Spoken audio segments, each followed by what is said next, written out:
सालों साल पैसे जमा करके रखे तकिए के नीचे या अलमीरे के पीछे, वो सब अचानक हवा हवाई हो गए।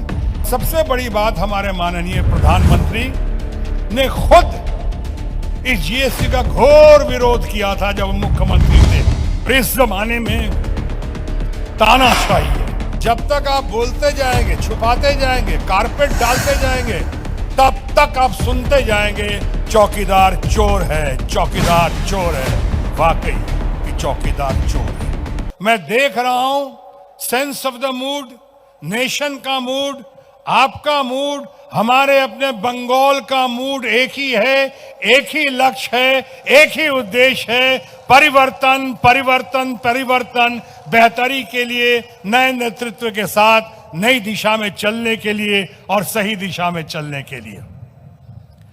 मैं कई बार जब बातें करता हूं और यहां पे मैं बहुत सारे यंगर जनरेशन को देख रहा हूं, बहुत जान है यंगर जनरेशन में, बहुत जान है, गजब का वातावरण है। मैं यहां पे यंगर जनरेशन को देख रहा हूं, उनसे मुखातिब हूं। कई बार लोग मुझसे पूछते हैं कि आप अभी तक तो भारतीय जनता पार्टी में हैं, तो आप भारतीय जनता पार्टी के खिलाफ क्यों बोलते हैं? आप बगावत क्यों करते हैं? क्या आप बागी हैं? तो मैं कहना चाहता हूं फिर से कि अगर सच कहना बगावत है तो समझो हम भी बागी हैं। मैं सच के साथ सिद्धांतों से समझौता नहीं कर सकता, इसलिए कि अगर मैं इस लम्हे तक, इस क्षण तक भारतीय जनता पार्टी में हूं और अभी अभी मेरे बड़े भाई, देश के भूतपूर्व और अभूतपूर्व वित्त मंत्री और विदेश मंत्री, स्टेट्समैन यशवंत सिन्हा जी कह रहे थे कि अब इसके बाद तुमको पार्टी से जरूर निकाल दिया जाएगा, मैं कहता कोई बात नहीं, क्योंकि मेरा अपना मानना है और मैं इस बात को बखूबी जानता हूं कि मैं भारतीय जनता पार्टी में अगर हूं भी तो उससे पहले मैं भारत की जनता का हूं। मेरी जवाबदेही, मेरी जिम्मेदारी भारत के जनता के प्रति है, भारत के जनता के प्रति वफादारी है। इसलिए मैं जो कुछ भी कहता हूं, करता हूं या कहना चाहता हूं या करना चाहता हूं, वो देश हित में, वो जनहित में है, जनता के हित में है। और फिर ये दुनिया जानती है कि कोई भी पार्टी हो, व्यक्ति से बड़ा पार्टी होता है और पार्टी से बड़ा देश होता है और देश से बड़ा कुछ भी नहीं होता। इसलिए अगर मैं देश हित में बात करता हूं तो जाहिर है पार्टी हित में भी बात करता हूं, लोगों के हित में बात करता हूं और पार्टी को आईना दिखाने की कोशिश करता हूं कि लोकतंत्र है, देखो ज्यादतियां मत करो। मुझसे कई बार लोग पूछते हैं कि अटल बिहारी वाजपेयी जी, भारत के भूतपूर्व और अभूतपूर्व प्रधानमंत्री, जिन्हें हम श्रद्धा के सुमन अर्पित करते हैं, ऐसे अटल बिहारी वाजपेयी जी के वक्त में और अभी हमारे जो माननीय हैं, सम्मानीय हैं, जो भारत के शीर्ष नेता हैं, उनके दौर में क्या अंतर पाते हैं आप? मैं कहता हूं अटल बिहारी वाजपेयी जी के जमाने में अटल बिहारी वाजपेयी जी के जमाने में लोकशाही थी और इस जमाने में तानाशाही है। तानाशाही ये नहीं चलेगा, ये जाती है देश के लोगों के साथ। क्या मतलब है अचानक रातों रात तुगलकी फरमान देते हुए, तुगलकी फरमान की तरह अचानक रातों रात आपने घोषणा कर दी नोटबंदी की? जरा गौर से सोचना आप लोग।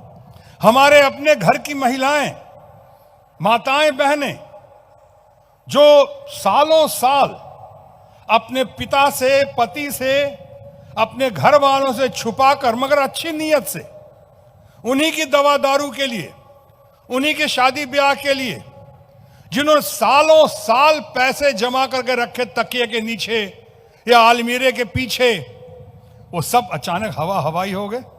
पूरे देश का, हमारे घर की महिलाओं का जोड़े तो करोड़ों, हंड्रेड्स ऑफ करोड़ रुपए सब हवा हवाई हो गए। ये किसने अधिकार दिया? चाहे किसी पार्टी का हो, ये तो गलत बात है, ये तो ज्यादती है। अभी नोटबंदी से उभर ही नहीं पाए थे कि अचानक कॉम्प्लिकेटेड जीएसटी जिसको हमारे कांग्रेस के नए अध्यक्ष ने, लेकिन बहुत कामयाब अध्यक्ष ने, जिन्होंने 1 साल अध्यक्षता हासिल की, उसके अंदर तीन प्रदेश में चमत्कार करके दिखाया। राजस्थान में, छत्तीसगढ़ में और मध्य प्रदेश में। ऐसे हमारे राहुल गांधी जी ने कहा यह गब्बर सिंह टैक्स है। ये क्यों किया ऐसा? ये ऐसा जो आपके सूरत से लेके, बंगाल से लेके जगह जगह व्यापारियों की क्या हालत हुई, कपड़े व्यापारियों की क्या हालत हुई। साल में 365 दिन होते हैं, आपको पता है? क्या आपको पता है कि अभी तक जीएसटी में 367 अमेंडमेंट्स हो चुके हैं और अभी भी हुए जा रहे हैं, बगैर सोचे, बगैर विचारे। और सबसे बड़ी बात, हमारे माननीय प्रधानमंत्री ने खुद इस जीएसटी का घोर विरोध किया था जब मुख्यमंत्री थे। आज अचानक पलटे, जीएसटी को इस तरह से कॉम्प्लिकेटेड जीएसटी को अचानक रातों रात के 12 बजे से देश को दूसरी आजादी मिल गई हो, दूसरी आजादी मिल गई, ऐसी घोषणा की पार्लियामेंट में। दूसरी आजादी तो दूर की बात, लोगों को गुलामी की ओर डाल दिया, भेज दिया। समझ में फायदा हुआ तो सिर्फ चार्टर्ड अकाउंटेंट्स का हुआ। जरा पूछो हमारे लोगों से, जिन लोगों ने मंदिरों में, जो लोग मंदिर में जाते हैं, जरा मंदिरों की हालत याद करें। दक्षिणा बंद हो गए, पुजारी हमारे तबाह होने लगे। जो सरदार जी हमारे आते हैं यहाँ पे गुरुद्वारे में, लंगर तक पे आपको लग गया जीएसटी, कभी 18%, कभी 28%। ये तमाशा क्या हुआ? यानी एक तरफ नोटबंदी, दूसरी तरफ जीएसटी, तो इसे क्या कहेंगे आप? नीम पे करेला। नीम पे करेला, लोग त्राहिमाम स्थिति में। और उसके बाद रही सही कसर थी। वैसे तो बहुत सारे कांड हुए, किसानों की मांग। मैं ये भी नहीं कह रहा हूं कोई दोषी है, लेकिन ये भी नहीं कह रहा हूं कि आप दोषी नहीं हैं।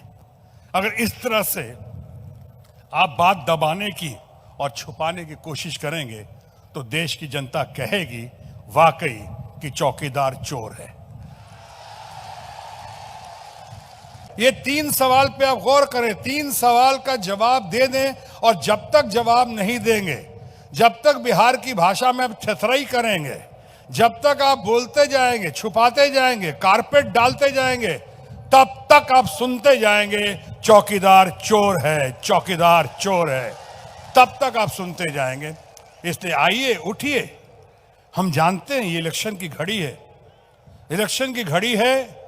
अब फिर नए नए वायदे शुरू हो रहे हैं, नई नई बातें शुरू हो रही हैं, प्रॉमिसेस बहुत हो रहे हैं, परफॉर्मेंसेस नहीं हो रहे हैं। प्रॉमिसेस और परफॉर्मेंसेस के बीच में गहरी खाई हो गई है और उनसे अब सुनते जाइए। Sit up India, sitting India, made in India, Jan Dhan योजना, मुद्रा योजना, उज्ज्वला योजना। उज्ज्वला योजना एक तरफ, सिलेंडर का दाम बढ़ गया दूसरी तरफ। करते जाइए आप सारी बातें। अभी मेड इन इंडिया बहुत सुन रहा हूं, अभी तक तो मेड इन इंडिया के लिए क्या किया आपने? और जब तक अच्छा नहीं करेंगे आप, तब तक मेड इन इंडिया का मतलब होगा मेड इन चाइना, जो चल रहा है। आपको रोकना पड़ेगा, उसके लिए चीजें भी अच्छी करनी पड़ेंगी, क्वालिटी भी अच्छी करनी पड़ेगी, दाम भी कम करने पड़ेंगे।